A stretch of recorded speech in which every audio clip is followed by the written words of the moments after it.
So good morning, everyone. This morning, I am going to be speaking to you about dismantling anti-Black racism in culturally diverse communities. So welcome. This morning, I seek permission of the elders to speak about this topic from my own experiences as a daughter, sister, mother, and community leader. Normally, I would ask permission to speak, and those who are amongst us who are in the elder community would give that permission. But because of technology, I'm going to proceed with the permission that I sought before I got on to the screen with you today. So let me see, just practicing my how to advance things here. Okay, mine not. Okay, and it. So this is just a little bit about me. I have been an advocate for social justice for over 40 years, working on building sustainable communities within the African diaspora. And I'm also seeking equity and healing in justice and education for youth, adults, and family. Currently, I work as the Vice President of Vibrant Communities and Poverty Reduction at the Neighborhood Group in Toronto. Okay, I just have to switch screens here. I'm asking you to be open to hearing my message, understanding that even though we won't have the chance to be in the same physical space together, we already have a bond and commitment with each other as treaty people. We have inherited the dish with one spoon covenant with the Mississaugas of the Credit, Anishinaabe, Chippewa, Haudenosaunee, and Wendat peoples on whose land we reside, and is now the home of many diverse First Nations, Inuit, and Métis people. This is a promise to take care of the land and one another, and to take only what we need and to leave the bowl clean.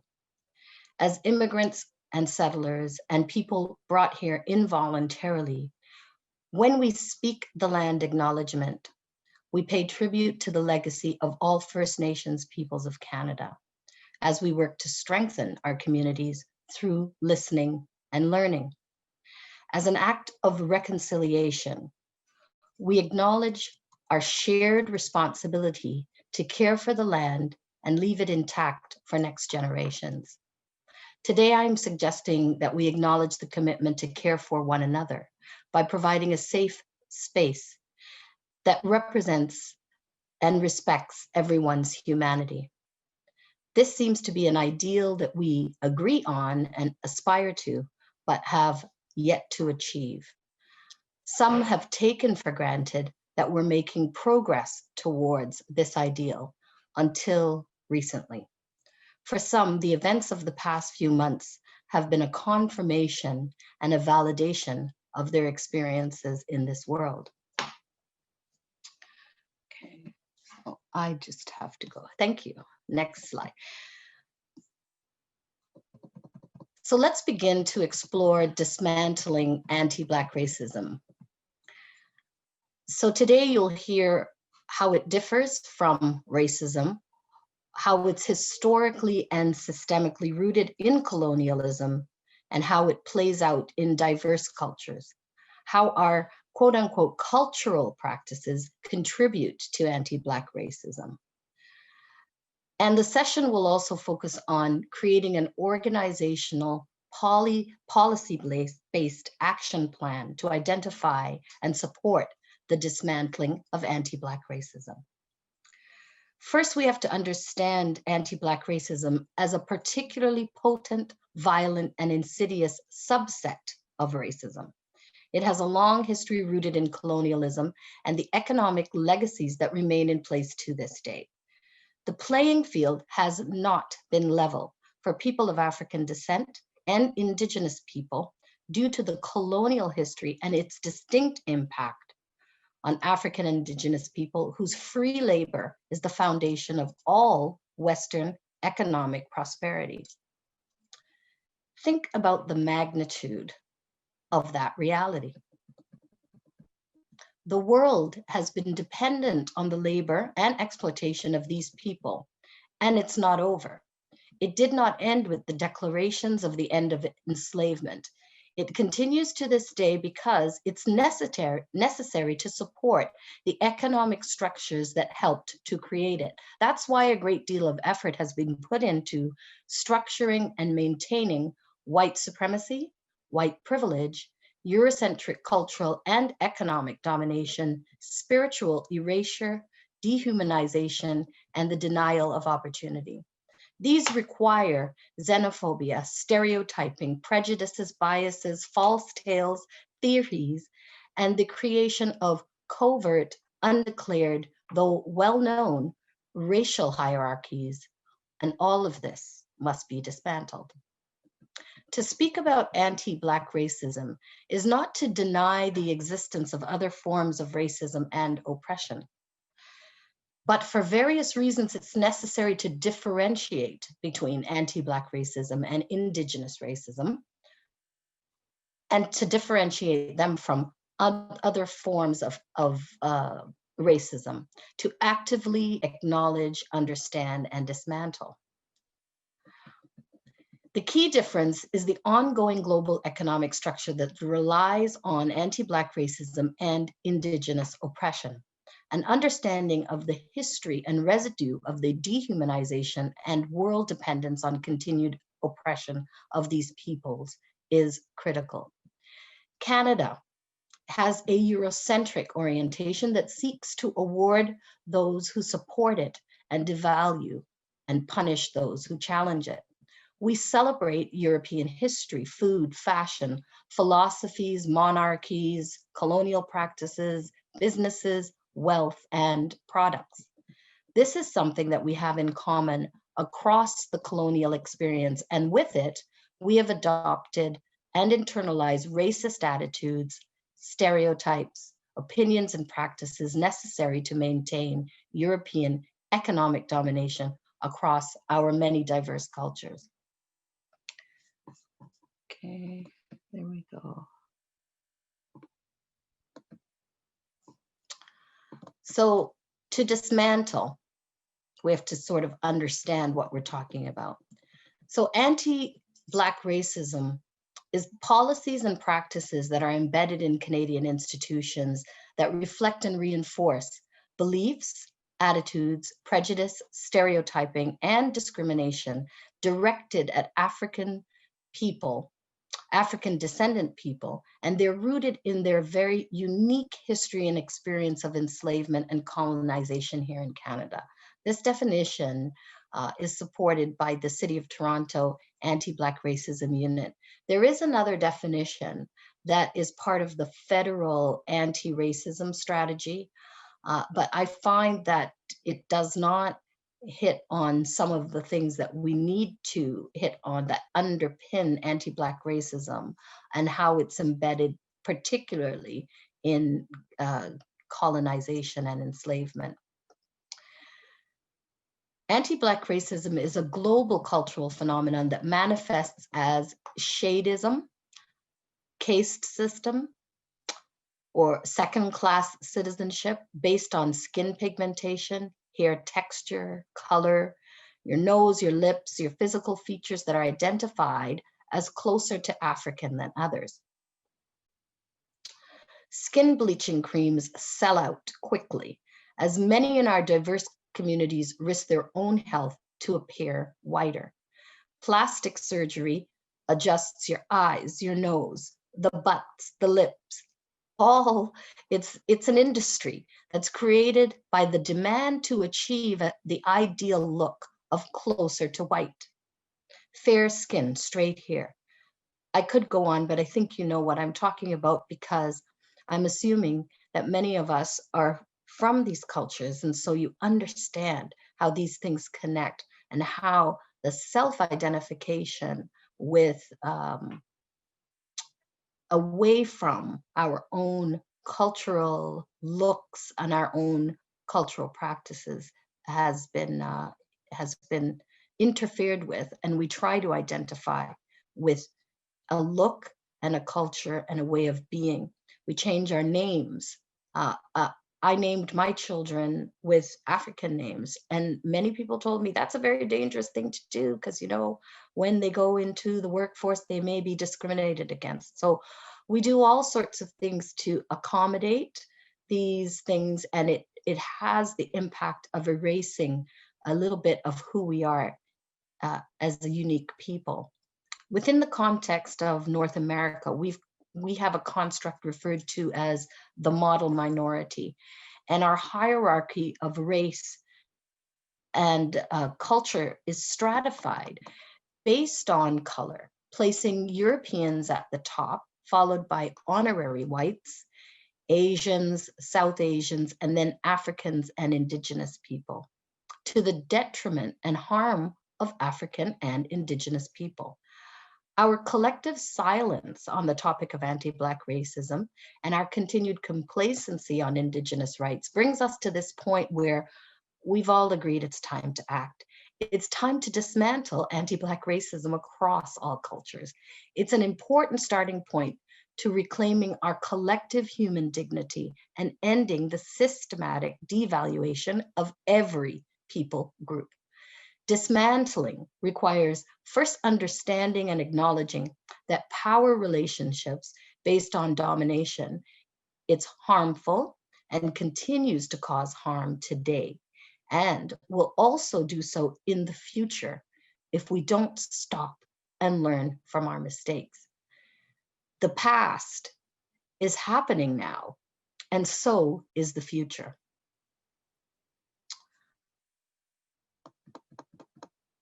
So at this point, I'm going to ask you to do something, and I'm going to give you a few minutes to do it. And it's hard to do something interactive in this format, but I think it's necessary to take a pause and to start some of the real work that it takes. Because when we're talking about dismantling anti-Black racism, we really need to, and as you see in the slide, it refers to examining and understanding the structures and how they work. That's what dismantling is. So one of the key things is understanding how it occurs for us.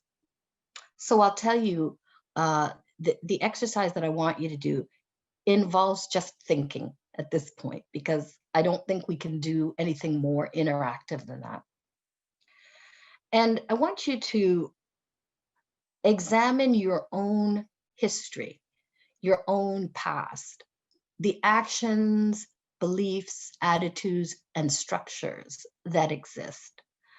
And they would come out in what you were taught in school, what you experienced in the home, how you were encouraged to think about yourself, your culture, maybe in relation to Black people, to anti-Black racism in particular, how you were encouraged to think about Indigenous people, First Peoples of the land. For me, I could tell you a brief story, and to show you that sometimes these things are invisible to us. So I'm quite sure that I'm taking you back to my grade 8 classroom. I had a great teacher. He was friendly, warm, kind, I wouldn't call him racist in the least. However, he chose to use an example of ethics in the classroom, whereby there were a certain number of people that were remaining on the earth, and they were all in this lifeboat. And the lifeboat was on its way to land, but there wasn't sufficient capacity that the boat could take to carry everyone in it. So there were people on the boat who were like a scientist, a doctor, really wonderful things that you need to start the world all over again. But there was one person on the boat that was identified by race. And so the example was that the boat only had the capacity for 9 people. And let's say there were 10, I could never remember the right number. But because what traumatized me the most was that the only person identified by race on the boat was the Black militant. So here's me looking up the word militant in the dictionary because I'm thinking, oh, there has to be a Black person in the world after, this disaster has occurred. And so I'm looking and I find that a militant is a person that encourages, war and is aggressive and all of these kinds of stuff. And I said, oh my God, everyone's going to vote to kick the Black person off the boat. And so there won't be any Black people in the world. So I think that the trauma I experienced with that, and that I'm still talking about today, and it's something that my teacher was oblivious to, and probably the students in my class as well.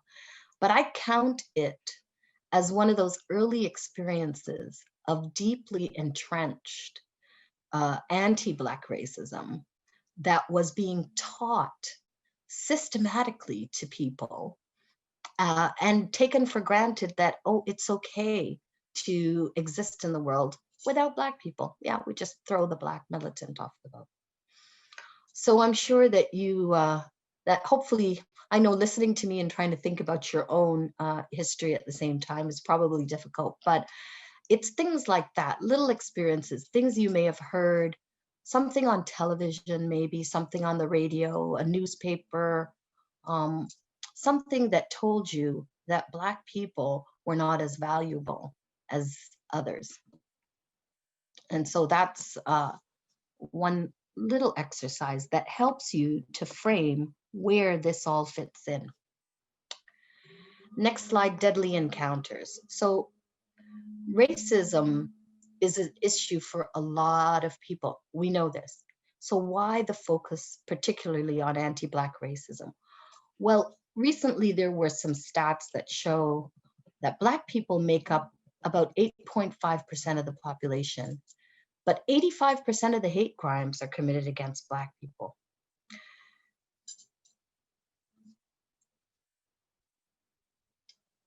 We experience double the rate of unemployment, 27% of carding incidents, which is 3 times the rate of the overall population. And carding refers to police stops to ask for information and collect information, whether or not you've been involved in criminal activity.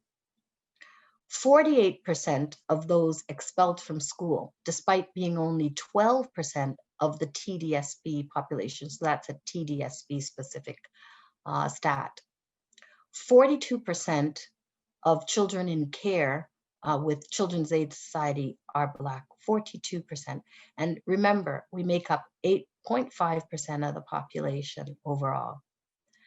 48% of Black children live now in low-income families, and it is pretty deadly.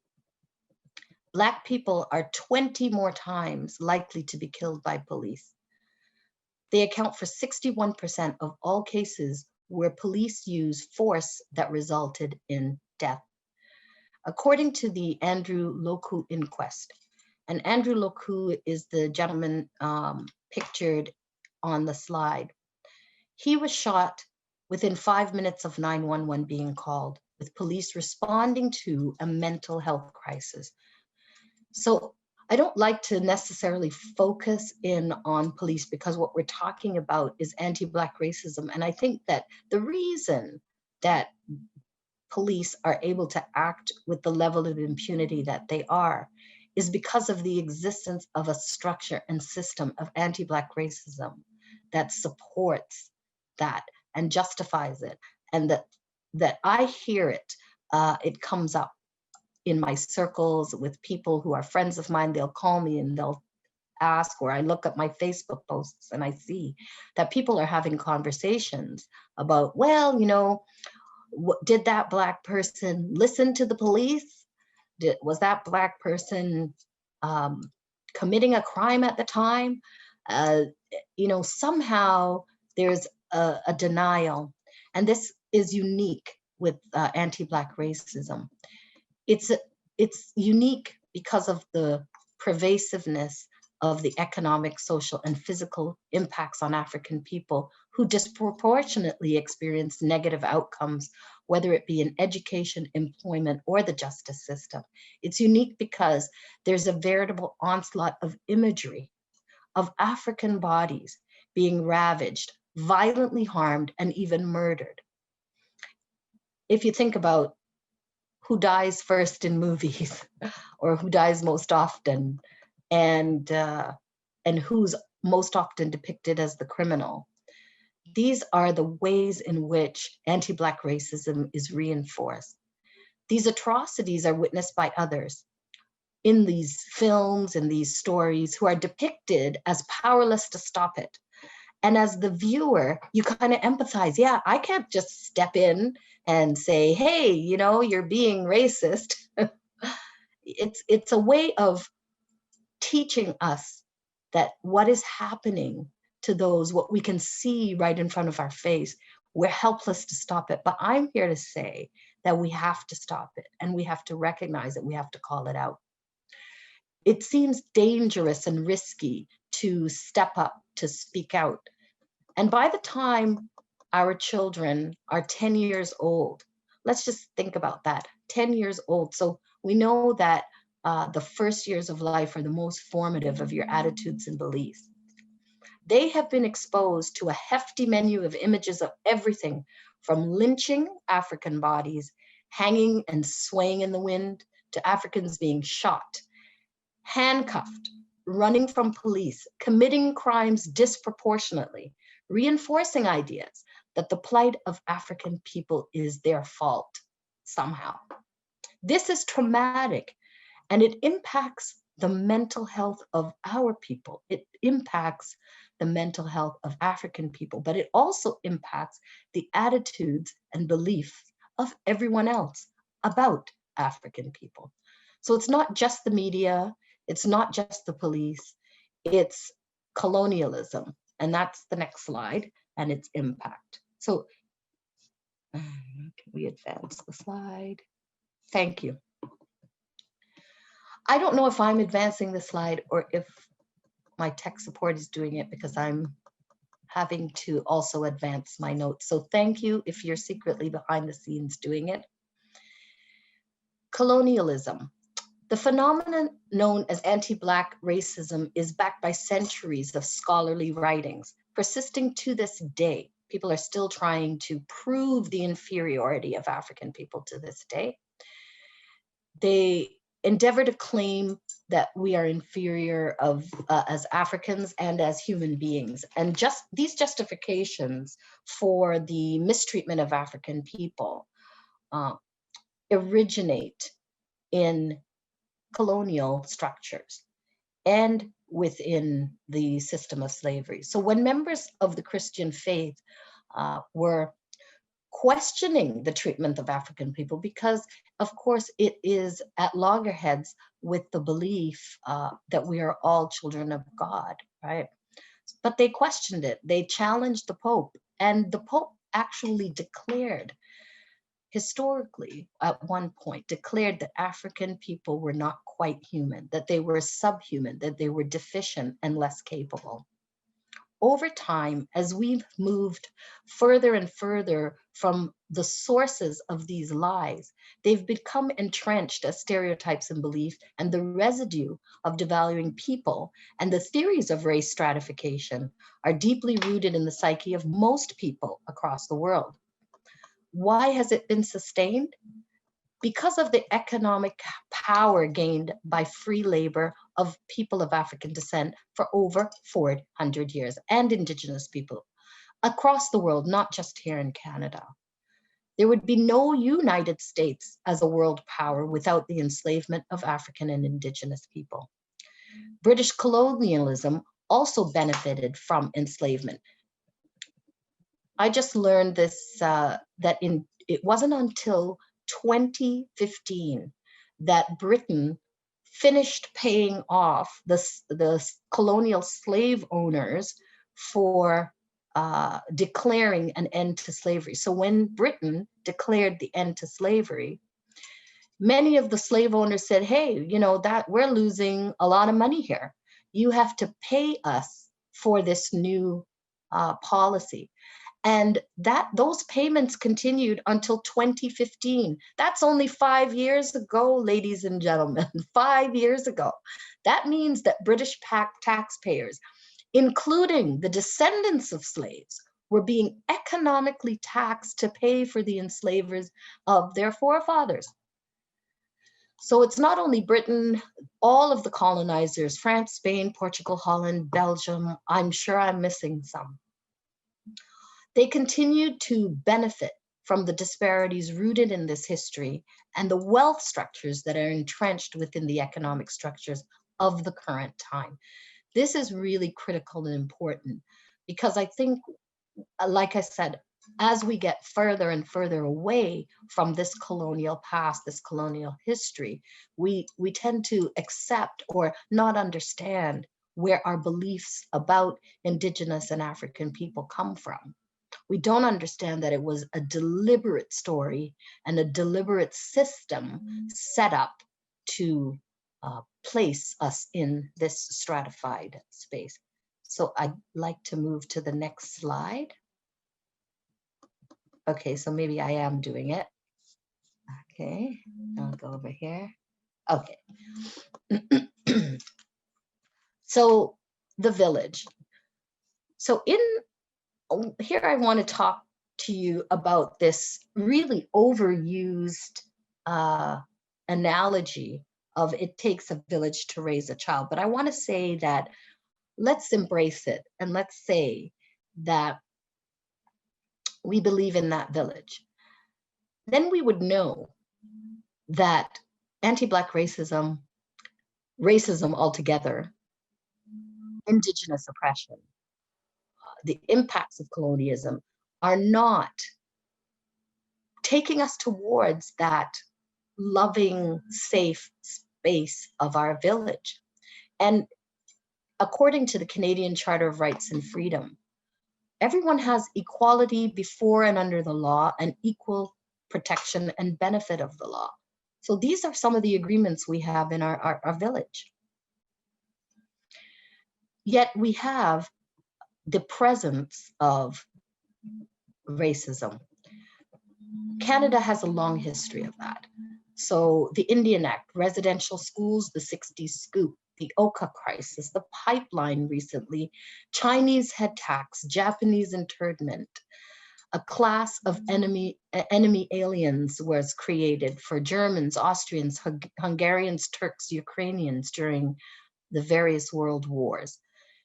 Indian travelers coming to Canada were turned away. There were continuous journey laws. Jewish refugees were sent to the Nazis. So I think Canada has a reputation of being innocent, of being that safe space for people, but we have to face our past. And I know it's happening now where some of the colonial structures are being challenged, some of the monuments are being challenged, some of the policies of the past are being talked about and understood. And it isn't that we dwell in the past, but as I said, the past is happening now. The past shapes our current existence. And so I think that to really dismantle and address racism, we have to be able to understand the racism within that context. And in the slide, there is an acknowledgement that now we are in the midst of the International Decade for People of African Descent. And this is a commitment to address the impacts of anti-Black racism on people worldwide. And I think to understand that, the picture there with the pyramid is available online, and it shows the ways in which white supremacy is overt and socially unacceptable.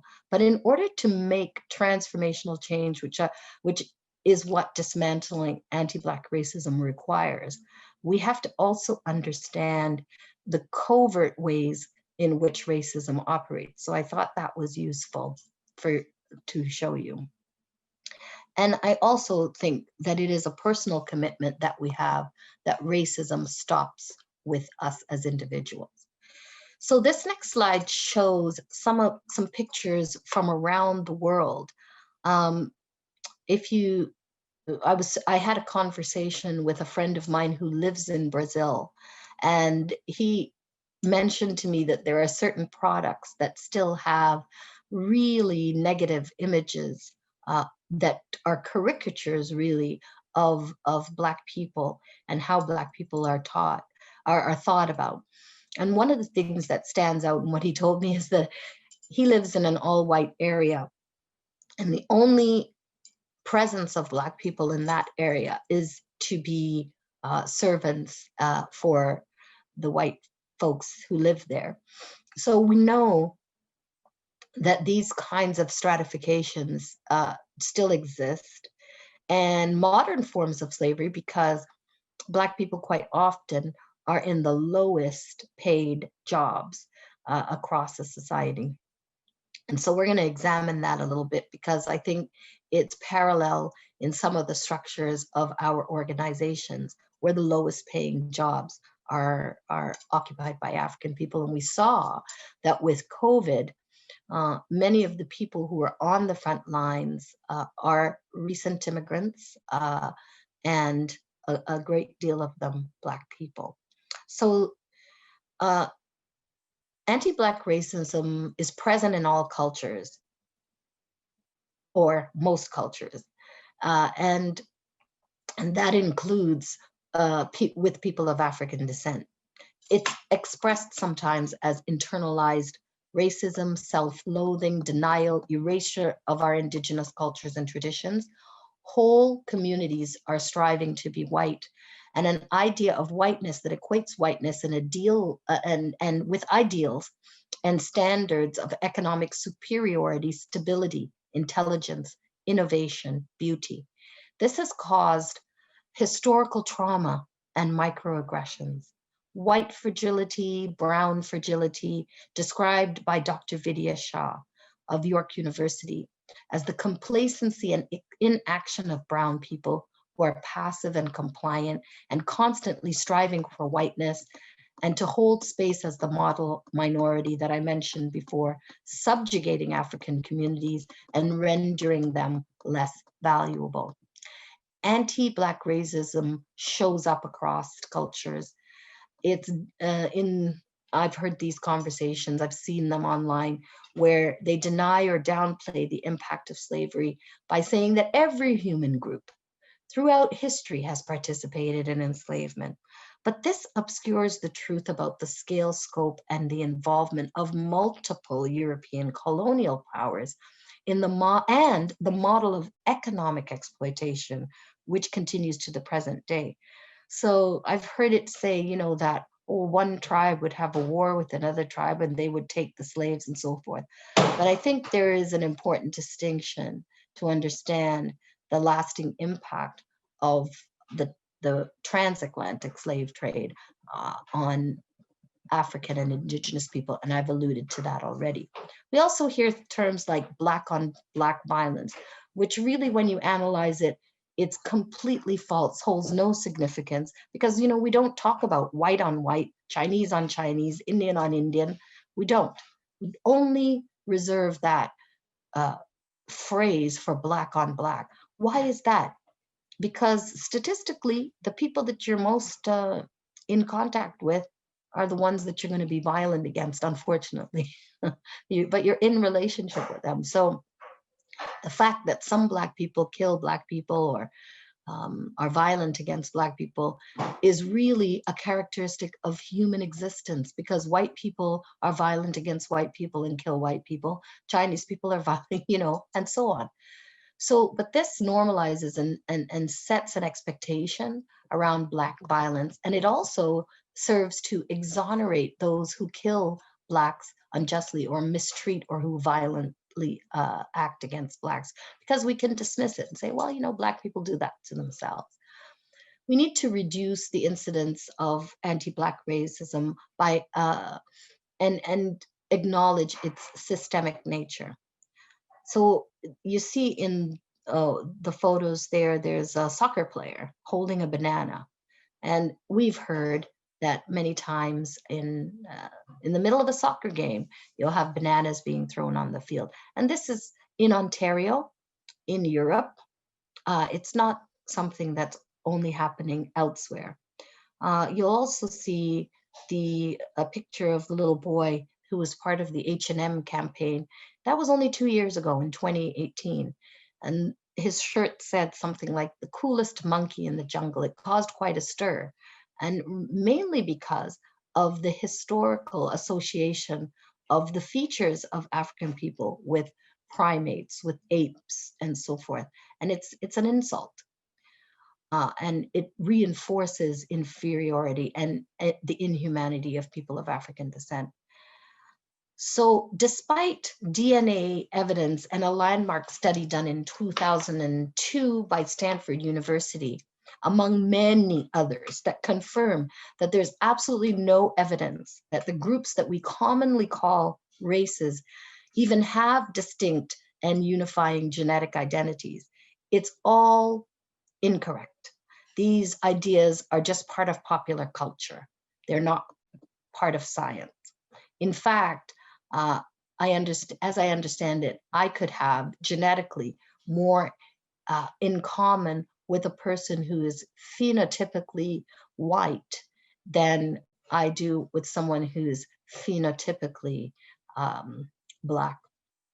And so across all countries, Brazil, as I mentioned, Philippines, China, France, Spain, Portugal, the Dominican Republic, Guyana, South Africa, India, Pakistan, Peru, Chile, Japan, Korea, Germany, Israel, Russia, the Sudan, Saudi Arabia, Jamaica, Trinidad and Tobago, Indonesia, Norway, Italy, Canada, the United States, Australia, just to name a few. You're going to find that there are groups of people who are dehumanized, stereotyped. You're going to find skin bleaching.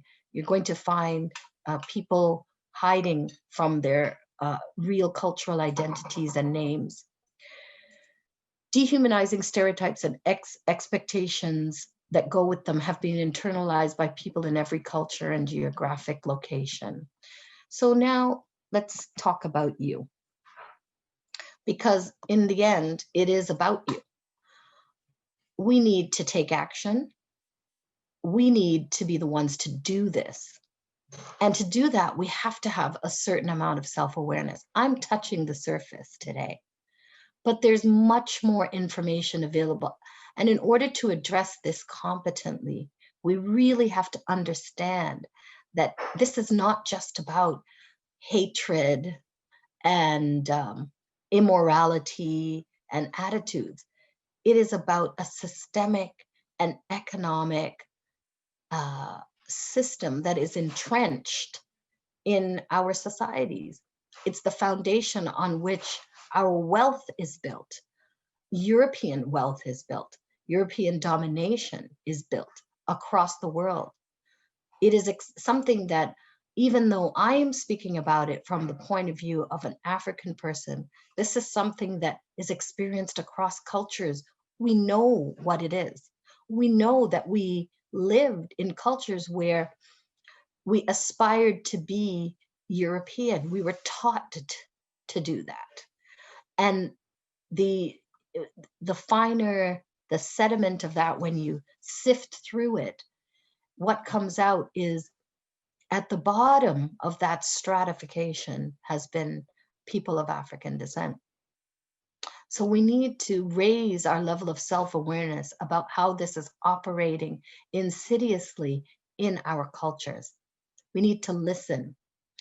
We need to listen to our history, listen within our families, within our communities, our workplaces, and our systems. We need to make a commitment to stop this, to dismantle it, to take it apart, and start taking care of others.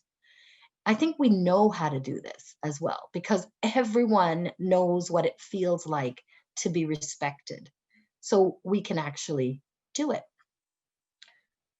But we do need to start with ourselves. So I wanted to talk next about the activity that we can engage in communities. And so, of course, these things are always easier when we're able to be together and to talk about it. So I'm going to go through a great deal of information that I can make available to you if you desire afterwards. But really, this is what is required to get to an action plan to make transformational change, because it's not enough just to make these surface announcements so that we say that we have declared our organization, we have declared our family, we make these wonderful pontifications that we are going to be free of anti-Black racism. We are going to listen, we're going to understand, and we're going to change. I saw some really great statements being made by people from around the world, corporations and countries declaring these things. Very encouraging for a moment, but real lasting change is what we need to make, and that is transformational change. And so, if you can imagine, many of you, I'm sure, have seen an analogy where there's an iceberg, and then, well, it was almost in the pyramid of the slide a few slides back, where they talked about overt and covert racism.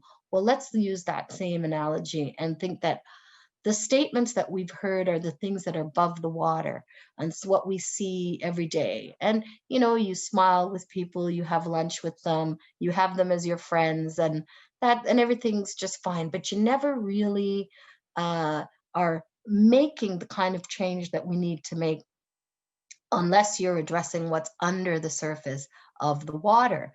And that's where the biggest part of the iceberg is, and that's your beliefs and your and all of those kinds of things. So that's why I think that on this journey to dismantle anti-Black racism, you have to be at the center of it, and you have to understand how it plays out in your life. And I'm talking to everyone, including people of African descent, because we have a great deal of anti-Black racism that is internalized, taught, and that is within our cultures as well. Because, skin bleaching creams have been a big deal throughout our cultures as well. And I know I talk about that a lot because it's an easy one to see. But there are other things where we talk about don't marry someone who is very dark skinned. It's not a good thing to do that. And I know that has happened within our own families, where we say that it's good to have lighter skinned children. They're going to do better. Some of it I understand is a safety measure that we think we need to put in place in order to have success. But it really just helps to perpetuate these ideas of anti-Black racism. But transformational change is what we need to do, and it's a process that will create significant change in our culture, in our workplaces, in our families, our homes, our spiritual practices, and so on. So the first step for transformational change is to really be motivated to do it. And I know that with the deaths that have occurred that we've witnessed, and COVID has given us kind of a front page seat, that there were protests that rose up all over the world where people were declaring that Black lives matter. And so I think that gave us a window into it. But now we are, what is this, about 3 months later? And I'm still feeling that urgency, but I'm not sure that urgency is still being felt in the same way. So I think what's necessary is to understand that there's an urgency to this, because we're talking about my children, your children. We're talking also about the experiences of people who are experiencing trauma, and we need to address it. So the motivation must be there. You must create a sense of urgency within your organization that compels people within the organization to want to make this change, because it's a matter of life and death. It's a matter of justice. It's a matter of equity, fairness, truth, and organizational integrity, because racism is not the truth. So here's your do list. Number 1, you need to identify the threats and opportunities. From these, you create your future vision. Encourage open and honest discussion about anti-Black racism and racism within your organization. Listen to the Black, Indigenous, and people of color who may be employees. Encourage dialogue in team meetings. Encourage employees to invite other stakeholders to participate.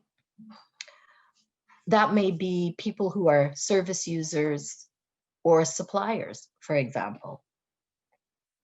To do this, you have to have a safe space so that people are not afraid to share and thinking that they will face negative repercussions. This is huge. I know that what I'm saying is necessary, but I know it's also quite difficult. It's huge because many of us have been taught, as I said, Canada speaks a good game, but if you talk about it, we want to sweep it under the rug. We don't want to confront our past. We don't want to confront the truth that racism exists. We don't want to confront, and it's very difficult to do something about this, even with the strength of the Truth and Reconciliation Commission. The Indigenous people of this country are still fighting to be recognized, to be heard, to be considered. I think it was in the news just last week that there was an ongoing battle in Nova Scotia around the rights of people to fish. And yeah, I think we see that there's a clash of the economic impact and wealth creation within for the European descendant or the settler population and their need to provide food for their families, with the Indigenous rights, which some argue are inherently theirs to fish on their land. So I think these things that I'm talking about are not easy to do, but we do have to create the spaces to do them. The second thing I'm asking you to do is to form a coalition. So senior leaders need to be involved in influencing employees as the need for change. And if you're thinking about this within your family, the leaders within your family have to be the ones to be speaking about this and creating that safe space. But I'm also saying that there are natural change leaders throughout your organization who may not hold a title of leader. They need to be on this coalition as well. And these people who are influencers need to be tasked with gathering ideas and strategies to build momentum and support for dismantling anti-Black racism. Now, the reason that it's done this way is because each organization is unique, each family is unique, each person is unique. So you're going to be at different starting points in addressing how to dismantle anti-Black racism. And you have to acknowledge that and take that into consideration. So not everyone has to necessarily start with overhauling your policies or making a statement. Maybe you've already got that. Maybe you've got the basis in place, but what you need to address is the attitudes, or you need to just start listening and hearing what the experience is like. If you remember the example of my grade 8 experience, I'm sure those kids just thought that, oh, okay, this is easy. It's just an ethic example. But I had a completely different experience in that what seemed to be a benign exercise that my teacher put out. And I'm sure he has no clue to this day how traumatic that was for me. He actually liked me quite a bit as a student, and I don't think he had ill intentions. So it's not about that. It really is about understanding how it all connects and what the effects are.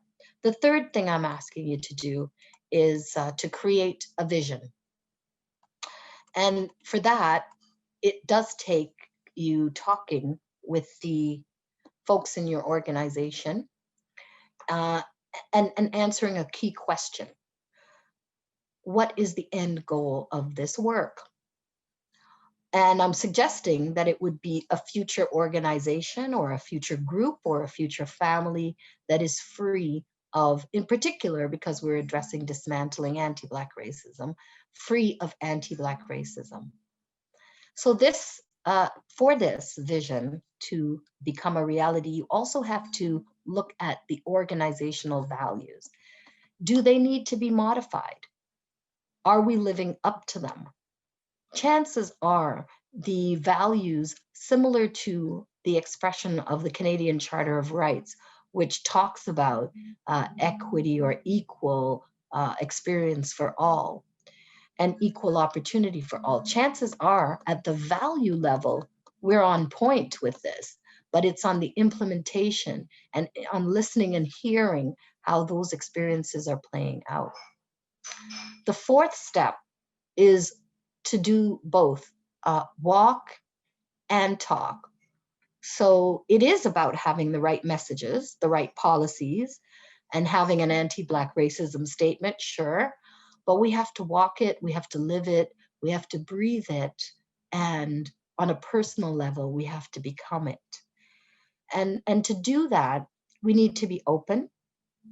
We need to create safe space for listening and learning. We need to encourage people to talk about what needs to change and why. And as we do this, what we're striving for is understanding. We have to let the diverse group of change leaders in our organizations communicate with our teams to build trust and ensure safety. We have to develop outcome measures, and then we have to track our progress. Titled leaders need to support with regular official updates and encouragement. And by titled leaders, I mean the EDs and the CEOs and the senior managers and the heads of the families, the moms and the dads. We need to acknowledge the importance of this change. We need to include measures of accountability in our performance reviews. And we need to actively listen for resistance. So of course, there's going to be resistance. These are deeply held, entrenched beliefs that are matter of fact for people as to how we are. We often hear, oh, that's just how human beings are. And so transformational change requires changing how we think about how human beings are in a matter of fact way, because we've come to accept and believe that Black people are this way, Indigenous people are this way, and it's really hard to change them, so why bother? And this is about changing, and so there will be resistance. So we need to be able to listen for it, understand it, hear when it's coming up in all of its manifestations, and combat that with communication, reassurance, support, with an aim of building a deeper understanding. Encouraging continuous learning and ideas exchange, and being prepared to support the emotional fallout from this work. This is what is often missed. I think that all of us experienced well, I shouldn't say that. I think that a lot of people, after the events of May 25th, I think it was, experienced the trauma of that in a very real way. It hit us like no other experience like that has hit us in the past. And that's why there was such a reaction. But that trauma comes up when we talk about anti-Black racism. When we talk about the impacts of this, that trauma is reintroduced in the lives of the people who are experiencing it. We have to know that. And then there's trauma in resistance, fear, guilt, shame, and there may be conflict. So all of these things may come up, and you need, as part of your plan for addressing and dismantling anti-Black racism, you need to have a plan for that. You need to have the support systems. I'll tell you, I had an experience this summer of having to seek help from the employee assistance program to get a counselor, someone to talk to about the experience of anti-Black racism. And that in and of itself was traumatic, because the organization told me that if I was looking for someone to help with counseling or help support some sort of difficulty or conflict that I was going through as it relates to my experience as a woman, I could get a woman. If I needed to talk with someone from my experience as a LGBTQ person, I could get an LGBTQ counselor. But to address the impact and trauma caused by a racist experience or an experience of racism, they didn't have anyone that they could point me to for that. And it took over a month. I had to find a therapist on my own. I had to go through a whole bunch of loops to get that approved. So this in of itself is a traumatic experience. And I thought to myself, if any of the employees in my organization had to go through this, I wouldn't want them to have to be re-traumatized just by the experience of trying to get help for the trauma that they're experiencing. So I think we do need to make sure that the structures are in place to support people and to support the emotional fallout from this work of dismantling anti-Black racism. And what you should not do, okay, I have to take out the word should. What we must not do is to treat this as an opportunity to dictate change, because it can't be legislated or dictated or imposed. It is a personal journey that people have to go on to address this. And then, but within our organization, we have the responsibility to create the structures to allow that to happen and to encourage it and to measure it and to reward it as it's happening. Do not threaten. So we have to take away this has to be a healing process. It cannot be a process that that creates a whole new set of victims, right? And so I do take very seriously the approach that's been taken in terms of truth and reconciliation. And I'm almost at the end. The sixth thing I want you to do is to be patient. Encourage and celebrate along the way. It's a huge change. We're addressing centuries of oppression and pain. And so it's going to take time to achieve those goals. Take breaks. Change some of the players. Celebrate the accomplishments along the way and communicate when progress is made. It will be different depending on where your organization begins, as I said, but generally speaking, we do need to have a review of our policies and modify them to get an equity lens. We need to identify the practices that are ongoing in our organization that create barriers for people and really try to understand how to make changes. We need to do training. We need to address our hiring practices so that they're more equitable. We can introduce something like a mentoring program. And we need to ensure that our leadership is inclusive and diverse of voices that are impacted when we make decisions. And finally, the final thing I'm asking you to do in order to develop your action plan is to look at the messages, practices, and policies and ensure that they reflect the positive impacts of this change. At every opportunity, talk about the successes that you achieve and how and why making this change makes our organization better,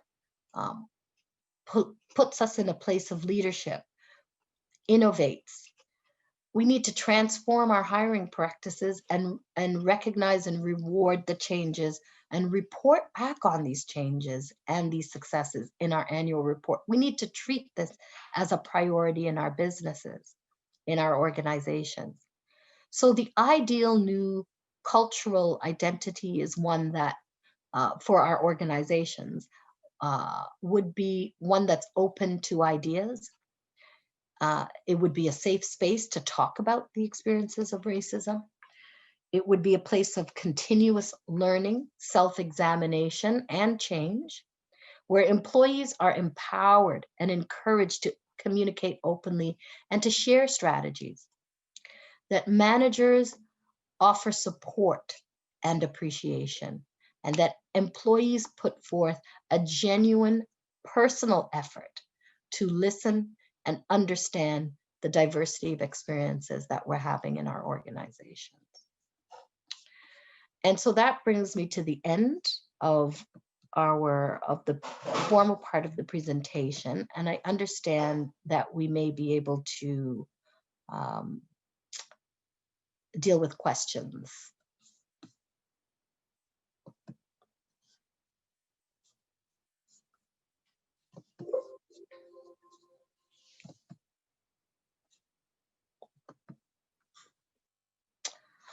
So I'm not sure how to, am I going to see questions in the chat, or are we going to be able to talk? Anthony? You are actually to be able to receive questions through the chat, or somebody could virtually raise their hand, so you can view. You'll see a hand motion on the screen, and yeah. And okay, thank you. So thanks for the comment in the chat. Yes, okay.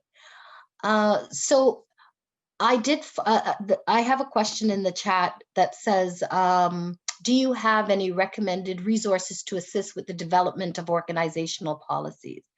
And so I did find online that I think it was the Mount Sinai Hospital, and I think that is in the US, that had a really good model for transformational change on anti-racism work.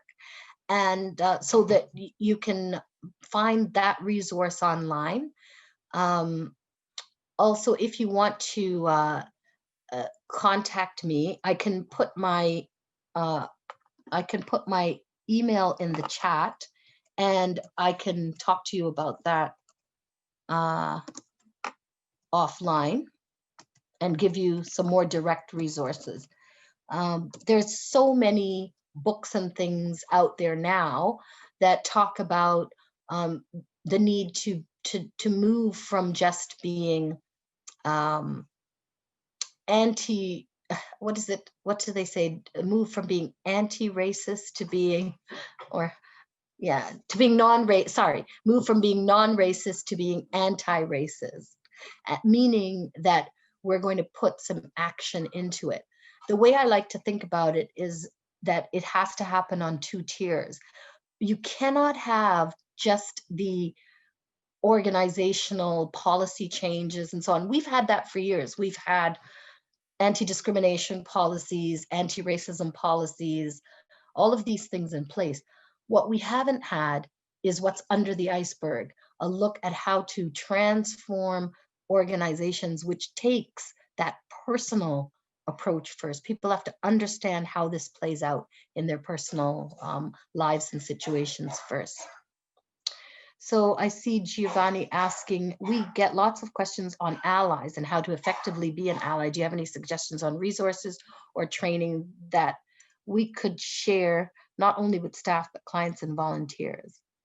I'm gonna have to take that because I don't have my resource list in front of me. I do have some resources that I can share with you, but I'm not prepared to answer that question. I'm so sorry for you today. So allies, resources. So is this something that you can contact me at that email account and I can get that information for you? Okay.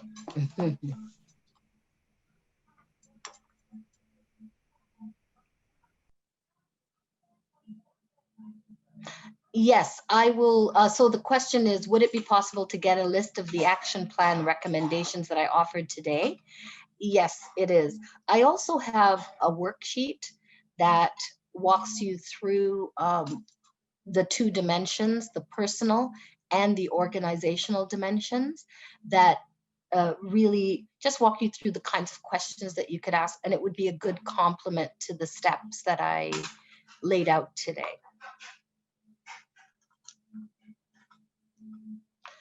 Okay, I see a hand going up. Go ahead. Yeah. Hi, great presentation. Thank you for all this information you provided. What would be your recommendation for somebody who's as a Black person who's facing oppressions and silence in working in the sectors or through employment, which is a clear violations of all kind of policies that we have, you know, from starting from human right to violation of employment, but they're dealing with so many oppression and silence in where they work on, and what will be resources available beyond their actual environment. Right. So the federal government has created an anti-racism secretariat. So there is some help there in terms of being able to access resources. However, I find that it's really hard for people within organizations who are experiencing this to make change if it's not at the leadership level. So if your organization has made the anti-Black racism declaration or made some declarations about anti-racism recently, it represents a really good opportunity to open that conversation. And I know it takes courage to do so, but that's what's necessary. I guess we have to put ourselves on the line a bit because it's dangerous. And what we've been taught to do here in Canada is to really sweep it under the rug, not talk about it. One of the worst things, I think, is the idea that I don't see color, I don't see difference. That's not the point. That's equivalent to erasure. And it's silencing people within organizations that are experiencing things. We want to be seen. We want to be appreciated. We want the history to be understood and known, and we want our experiences in the organizations to be free of exactly what you're talking about. So it's a very difficult one to approach from the outside. The only thing that you can get from the outside as an employee would be support from other people who've gotten through the experience and to deal with some of that emotional trauma of being in an atmosphere like that. But I'm suggesting that the only way that we can make transformational change within the organizations is that it has to be an imperative coming from the leadership. If you're an organization that's membership based, technically, the structures are supposed to be such that the members elect the board of directors. The board of directors appoint hire the executive director to carry out. So the opportunity for community input usually only comes once a year at your annual general meeting, right? So that's another way to approach it if it comes from the membership of the organization. But I'm finding that as a person working within the organization, it's very, very difficult to have that line of communication with the members. So no doubt it's difficult, but I'm saying that now let's embrace and take advantage of the worldwide attention on this and call our leaders on it and say, hey, did you know it's the decade of people of African descent? And that things that we have recently seen occurred within that decade. Doesn't that just blow your mind that we need to do something about this? And we need to find out how to address it within our organization. Like my teacher, I think many of the leaders may be oblivious. They may think that because they've got a diverse group of staff, but I would say get some stats behind you if you're going to challenge it, and go and say, hey, you know what, I've taken a look. And although we have a diverse staff group, the entire senior leadership team is not representative of diversity. We're not achieving real inclusion. So as I say, it's different for each organization. And so the starting point in addressing it is going to be different for each organization. I hope that's helpful. It's really a non-answer because you can't do it without the leadership. Thank you.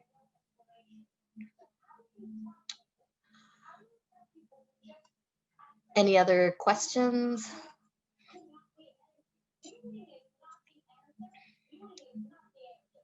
So I have a question. In terms of this presentation, one of the things that usually comes across as a question to me is that people don't really understand the connection between colonialism and as an economic system of domination and the continual experience of people of African descent.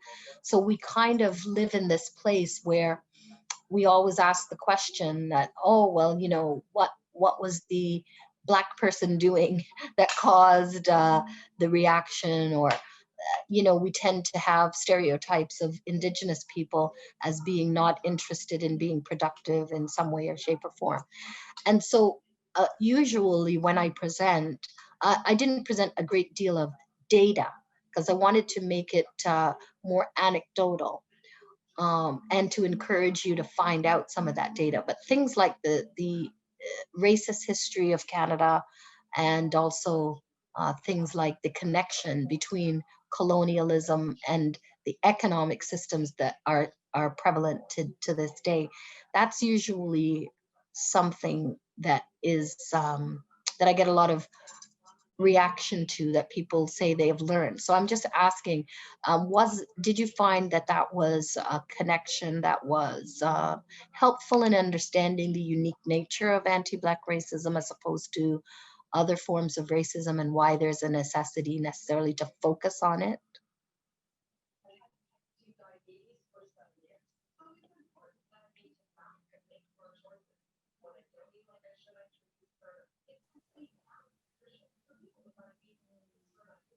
Anyone can comment.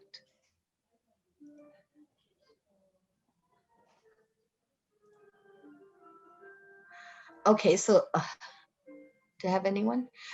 So raised hand, Uzma. Okay. Oh, I'm not seeing the next page. That's my That's okay. go ahead. Can you hear me okay?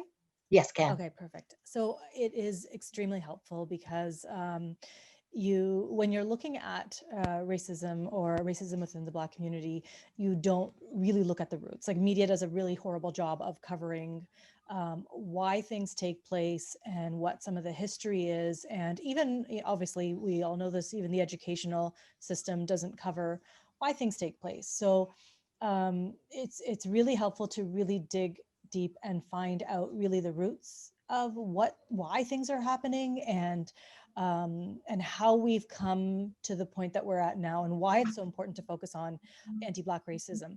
My question for you is, and I was raising my hand a little bit before, but I guess I wasn't on your screen. One of the challenges that I face is that, policies are great to have, but they're only a starting point. They really only are a starting point, because you can have the perfect policies and you can be culturally diverse in your organization, but there are some really deep-seated racial thoughts and biases that people have. What is a good way to address them after you've called them out? I mean, that's an important step, but that again, that's a first step because it's about changing the mindset. Education is really important, but how do you go about doing that within an organization or within a culturally diverse community where it is deeply entrenched and like the policies are already there, and you have that you have the visible structure that needs to happen? How do you start that conversation with a person or a group of people that have a lot more to learn than just that policy of why it's important? Yeah, well, I think you're hitting on why patience is required, first of all, and really the absence of blame, because everyone is suffering from some form of this at some level. And so if we take away some of the harshest consequences that you can imagine, it makes it easier to address. So you need to have that patience. You need to create the space of safety, and you need to allow the conversations to happen. And you know, I say this when I do this training, that we already know how to do it because we successfully do it when we have a relationship with someone that we love. We know how to respect them, we know how to treat them well, and so on. So we know how to do it. The question is, why isn't it happening? And I think it's because there's a fear of retribution.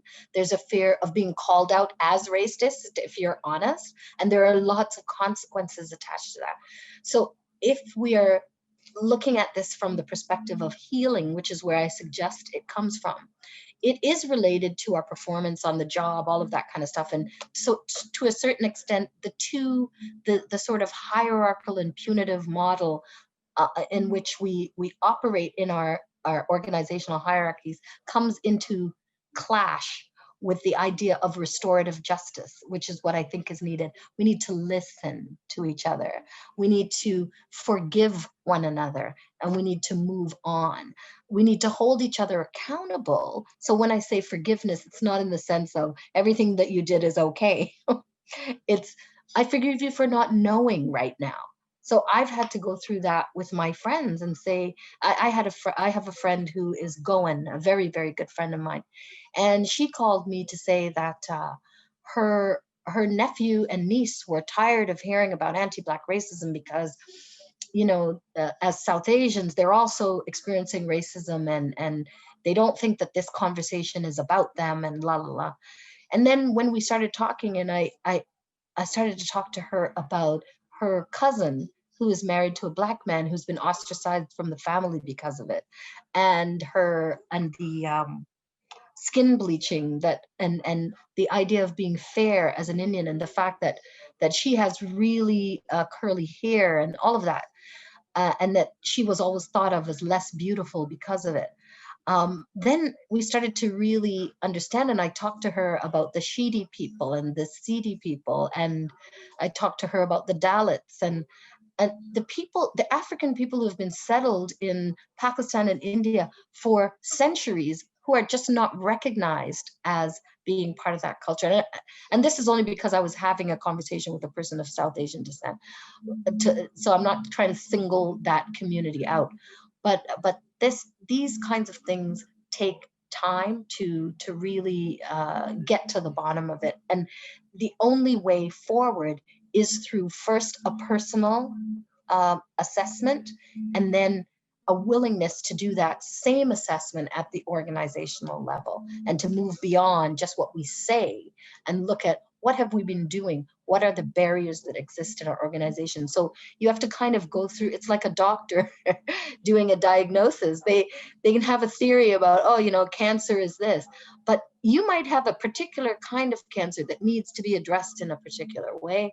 And that takes really listening and understanding what's going on in your organization. So that's the only way I know of to get beyond the words. I hope that's helpful. That is very helpful, actually, because I really struggled with once because the calling out piece is important, but I don't want them not to say what they're feeling, because how do we solve that? So you actually helped me to understand what to do next once we've gotten, because it's not about just calling someone out, it's about changing that mindset, that bias, getting past that.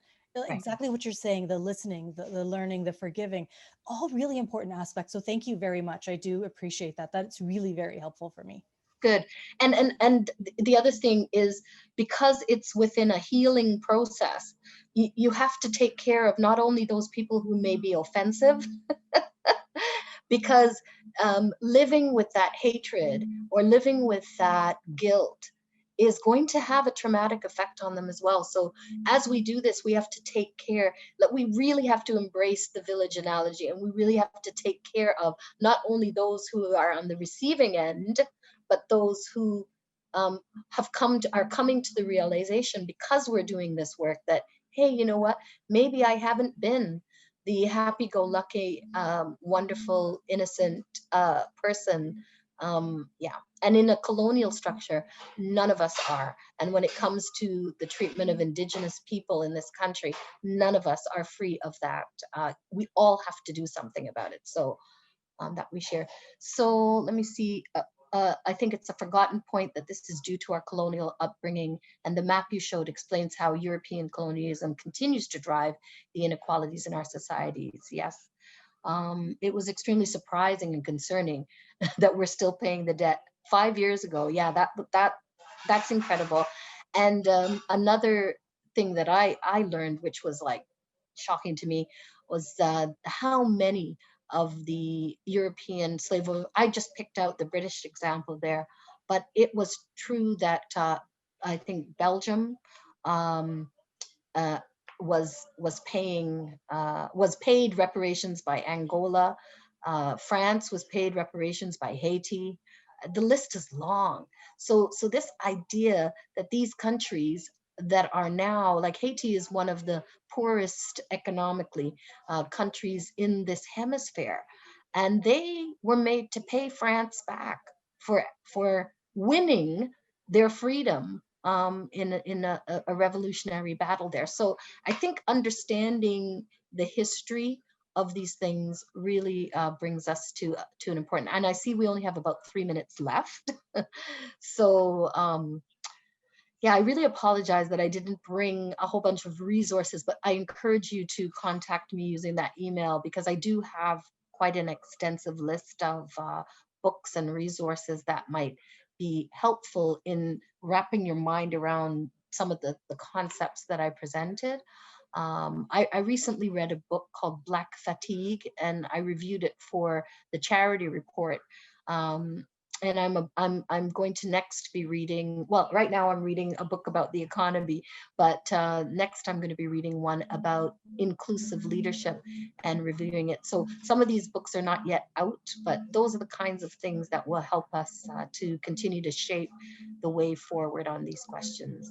So I just want to say thank you today. Thank you for the questions and for your attention.